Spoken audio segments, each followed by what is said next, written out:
Every year we have a lot of students who actually ask us what should be in a portfolio and what it should represent. A portfolio is a personal representation of work and skills of an individual. All design disciplines really need portfolios.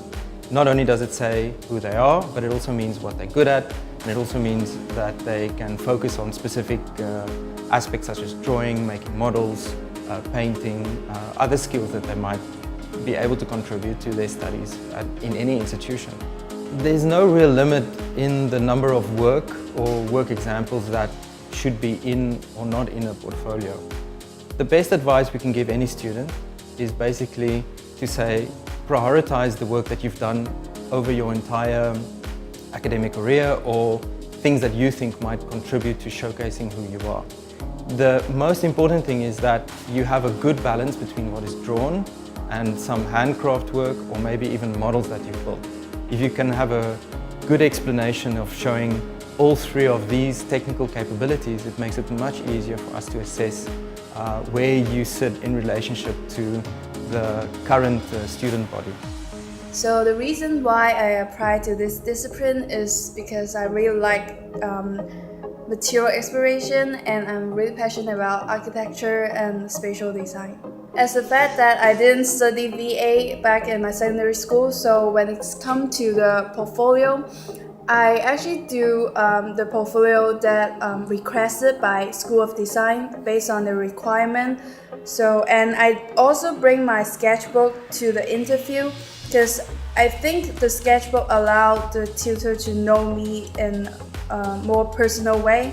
I can also share the works that I appreciate with them and the reason why, so they can get to know the way that I think and create. So I think it will be very helpful if you bring along a sketchbook with you. What we look for in a portfolio is skill and technical competence. It means that we really go into depth in trying to understand what the student or this candidate is actually good at. We would look very carefully at the English language that has been used in the portfolio. We will look at the graphic representation of all the material in the portfolio. We will look at the way or the skill with which models have been crafted in the portfolio. And of course, we would look at how generally this individual is able to present themselves as a designer. And would this be a good choice to let a student enter into a program to develop further? I was a non-JUPAS student and I studied an associate degree in the past. The reason I chose the environment and interior design is because I love art and maths.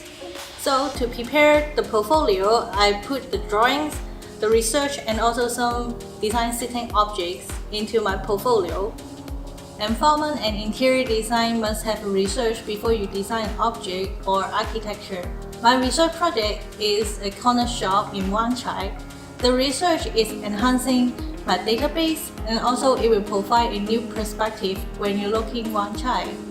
That's why I think it is important that you put the research project into the portfolio.